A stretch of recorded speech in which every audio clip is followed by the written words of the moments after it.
Hello and welcome to this tutorial on exam technique for GCSE Computer Science Paper 1.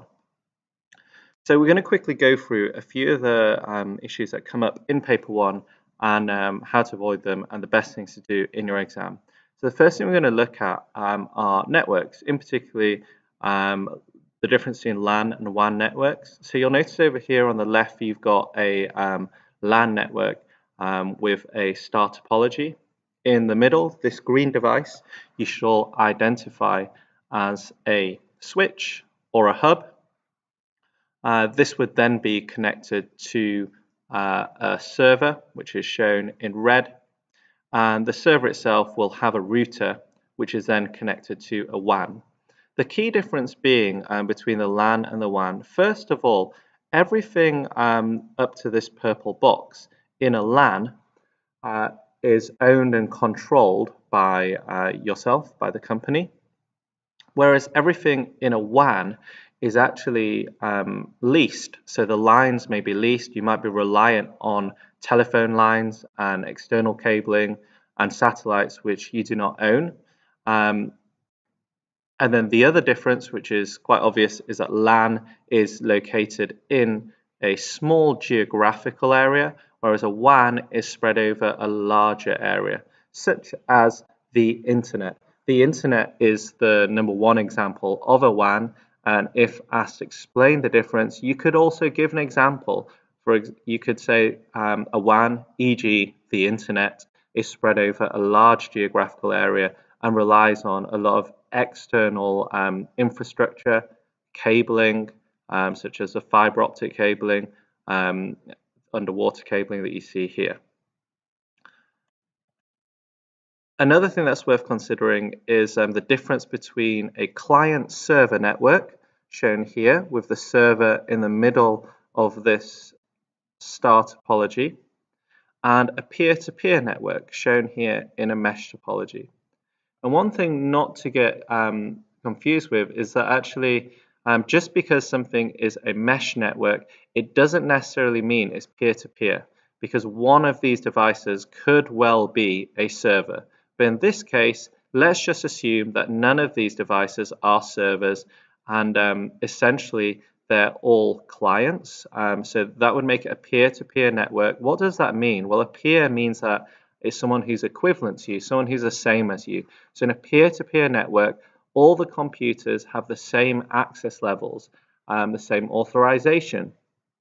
And therefore you cannot control, say for example, who has access to certain files on a network drive, whereas in a client-server network, you can control access levels. Say for example, the P drive is available for everyone to access, but not necessarily for everyone to read and write to.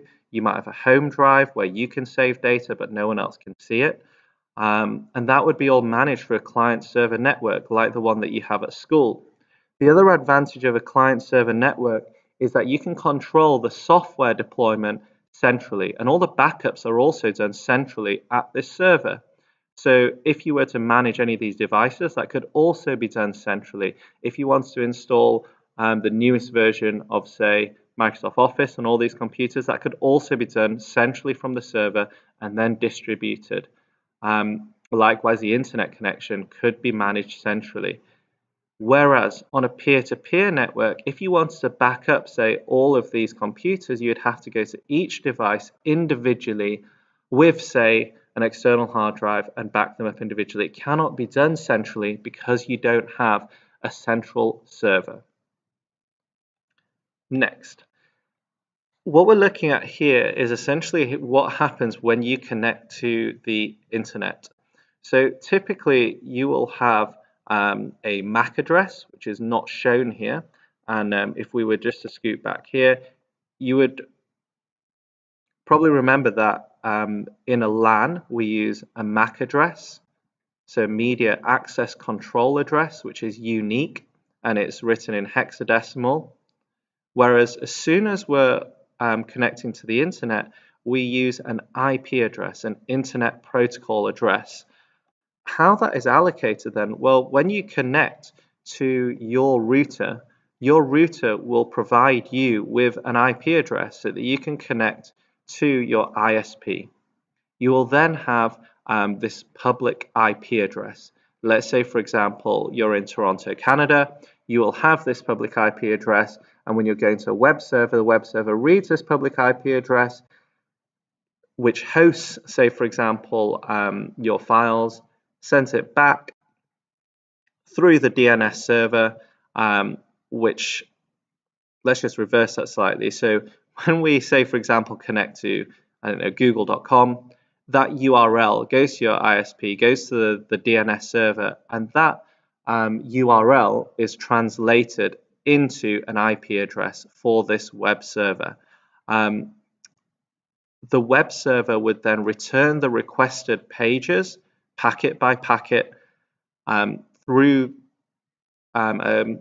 packet switching, through a group of routers, and make its way back to this IP address.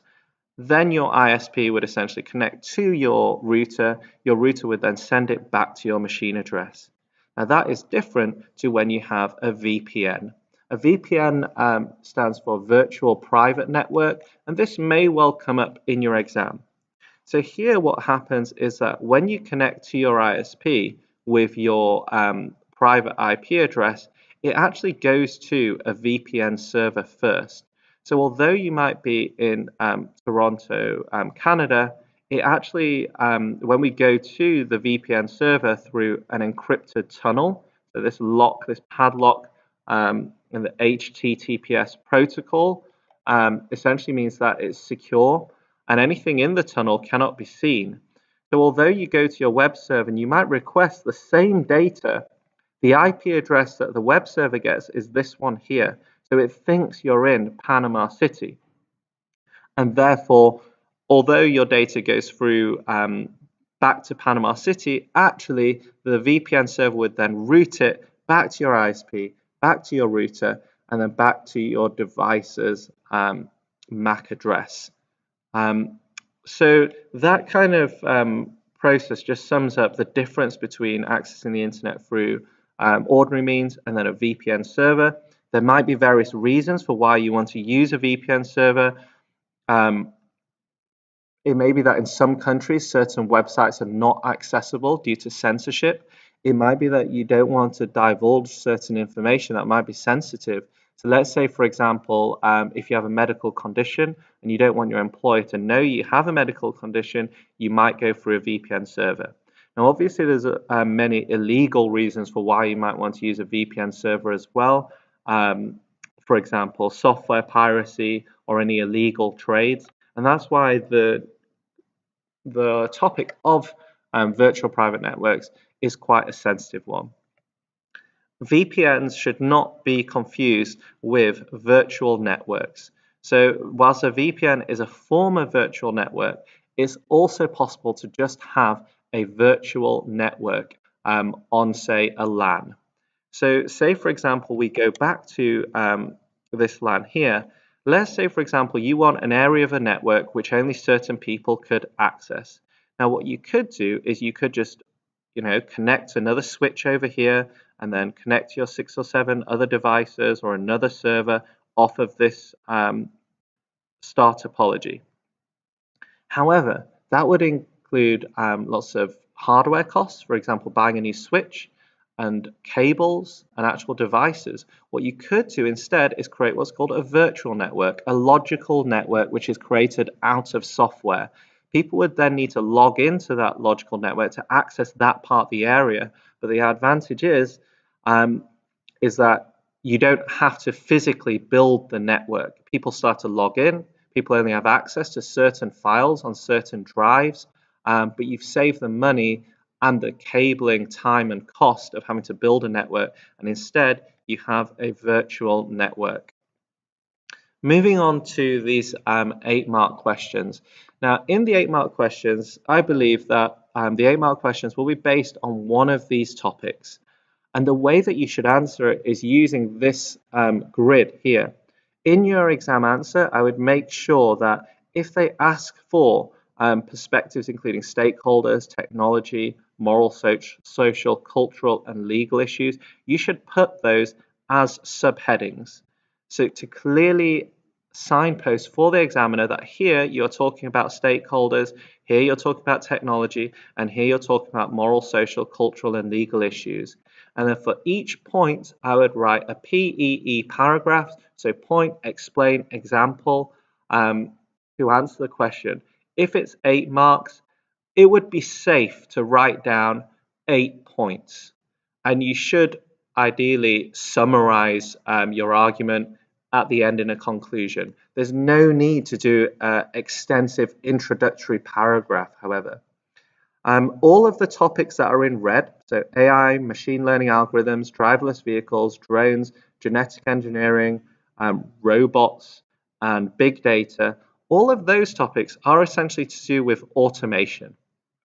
Automation being the state whereby a computer or an algorithm is used to make a process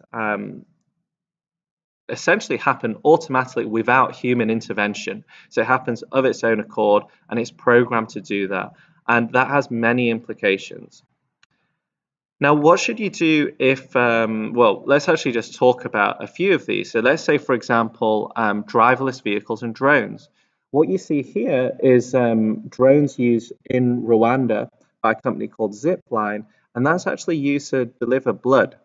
So in countries like Rwanda, the road network is really poor, and when there's a flood, the roads are completely unusable, and therefore, say a 200 or 300-mile journey to get blood to someone could take days, if not, hours. But actually, via Zipline, these drones, it can take 20 to 30 minutes, and so lives can be saved through the use of drones. Now, you might think, well, how else would drones impact our life? Because surely they're just used as, like toys that people use. Or you might say, for example, make films and edit them. For example, tourist videos, or maybe even Hollywood videos. Rather than using a helicopter, you could use a drone, which may emit fewer greenhouse gases because it might not run on, say, fossil fuels like a helicopter might. Other examples then include, say, for example, at the moment, Domino's are piloting pizza delivery. Amazon are also looking at technology to deliver services. So in terms of transportation and haulage, this would ensure speedy delivery, fully autonomous, because these drones could be programmed to go via GPS, but also drones could also be used for nefarious means as well. So there was a case at Pentonville Prison in Islington in November last year where police intercepted a helicopter carrying drugs into the prison. And in California, where certain drug use has been made legal, they've recently banned the autonomous delivery of these substances. So there's a whole host of legal implications there. Other things then, if we just look at VR and AR. So let's say, for example, VR we're all aware of, the virtual reality headsets, but what many of us are not aware of is AR. And this short video will kind of talk through some of the developing technologies in AR, augmented reality, where we take reality and essentially we add a layer on top of it. For instance, the weather. Holding a device up to the sky and seeing the iterations of weather, perhaps a cloudy morning, and then throughout the afternoon behind that you might see something like a cloud or some wind or some other relevant information. In an urban setting, A&W will allow you to reveal things you wouldn't normally know from the outside environment. Say you're walking down the high street and you see a museum. It can identify objects in the museum. What the main difference is, where AR is very flat, AN actually observes the scene and identifies the elements within. It then attaches the information very intelligently and accordingly.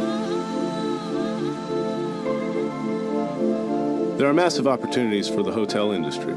You can not only browse for room availability, but also take a look inside the room before making a booking. So based on that video, AR will clearly have an impact on a lot of the transactions that and everyday life. So I think that there's scope for that to come up on your exam.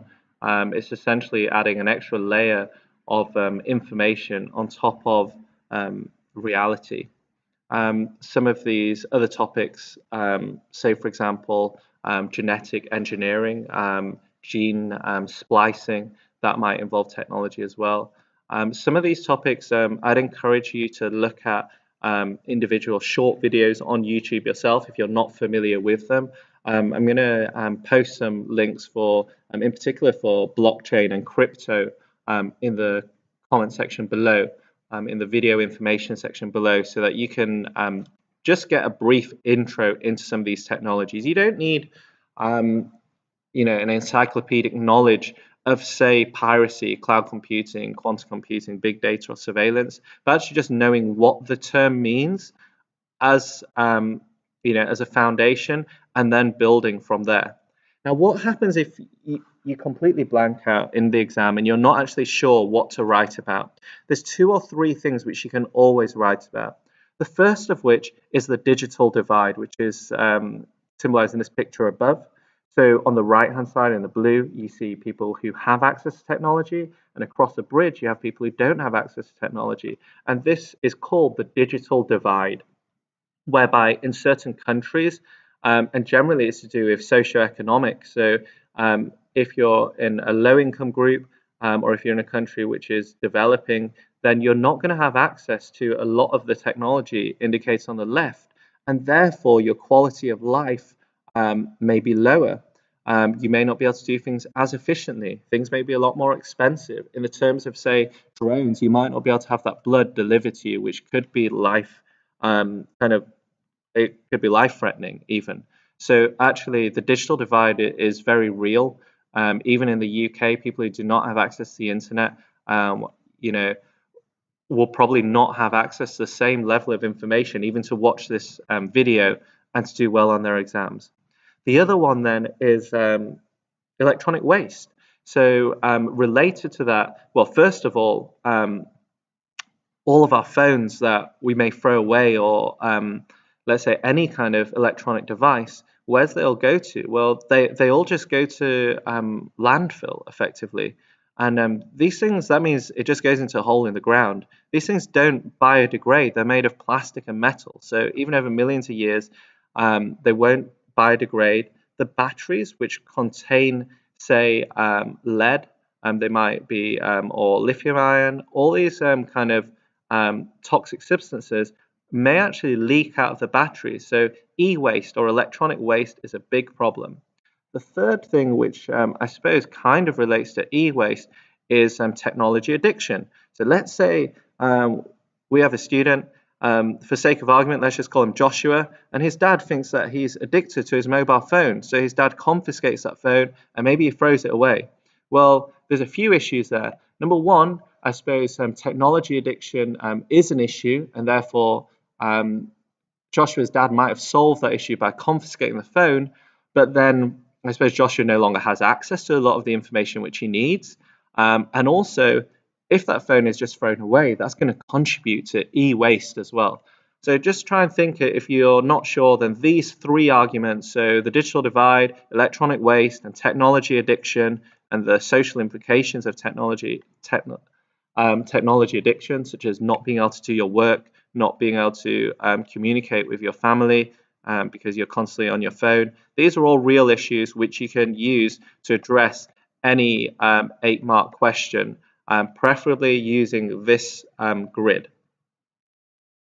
Okay, moving on then. So another piece of advice would be to make sure that you look at the marks available, so 3 marks, and read how many points it's asking for. So because it's only asked for 1 point, if you describe 3 separate points, say for example, virus, denial of service, brute force, farming, whatever it is, that's not going to be okay, because it actually says you need to describe 1. So you get 1 mark for describing it, and then 2 marks, so 1 mark for identifying and naming the security threat to Hugh's website, and then 2 more marks for actually describing it, and make sure you write in detail.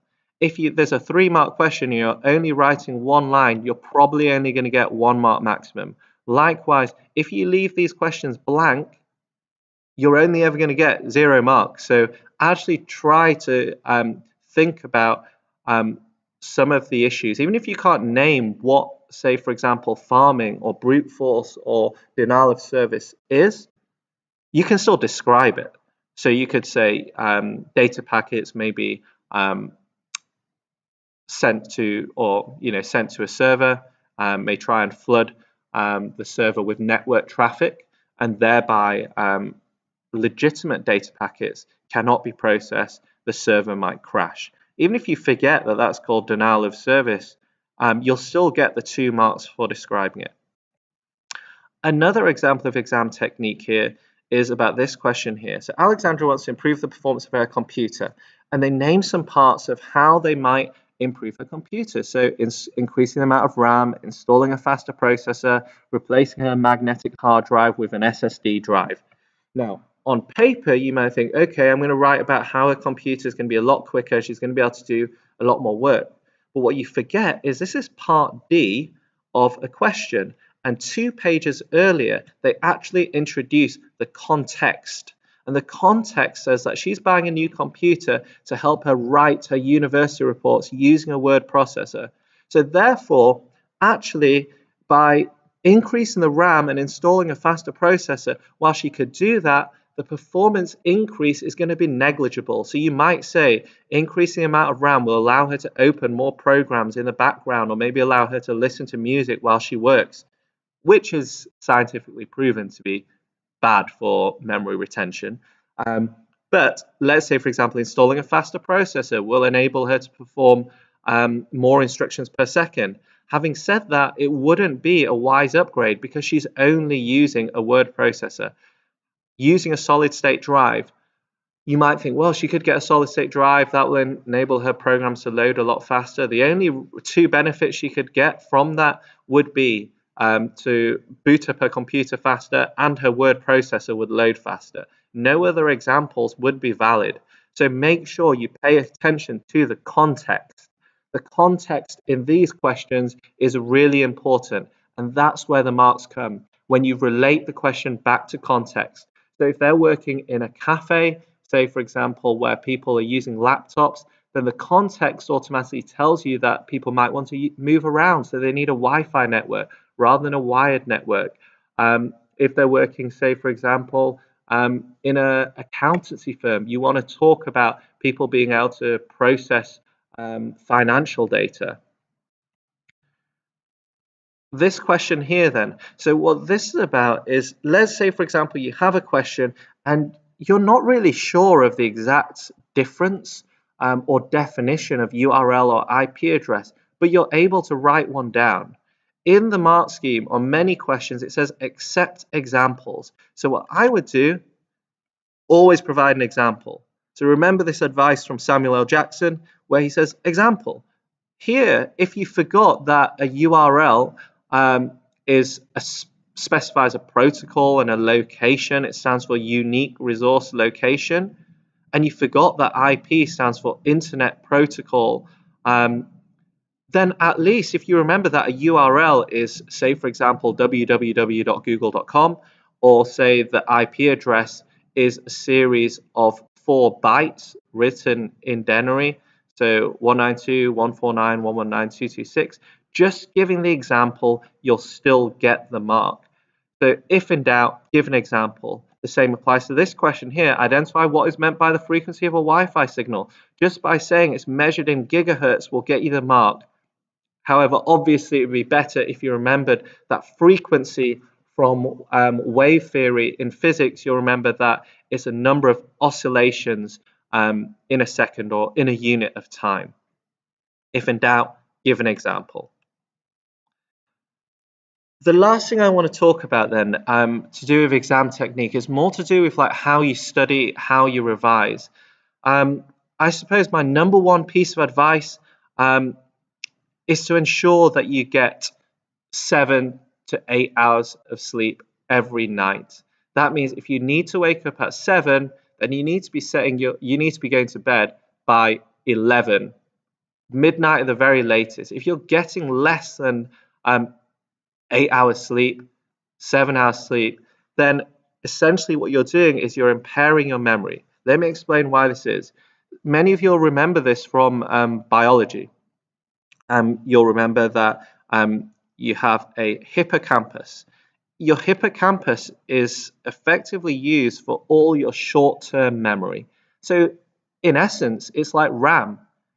And you will know that, like RAM, your short-term memory is volatile. You will forget things if it's not sent to long-term memory. Your long-term memory is in the neocortex, this area at the top of your brain here. Now, what happens in a day then? When you're processing information, when you're sat in a lesson or when you're watching this video, all of the information is in your hippocampus. It's in short-term memory. And in order for it to be stored in long-term memory, this only happens during NREM, so non-rapid eye movement sleep. And these things here are called sleep spindles. But when you're essentially in deep sleep, that's when your memories from short-term memory go to long-term memory in your neocortex. And if you're getting less than, say, 7 or 8 hours of sleep, you're greatly impairing this process. So if you impair that process, what else happens? Well, when you wake up, your memories will be consolidated, and that means your memories are now in the neocortex in long-term memory. That's why when I say 6 times 6, you can quickly say 36, because it's something that's now become automatic. It's maybe something that's in long-term memory. It's not something that you need to think about or process. And if I say, what does LAN stand for? Many of you will recall it stands for Local Area Network. NIC, Network Interface Controller, although sometimes people call it Network Interface Card. All of those things should be in long-term memory.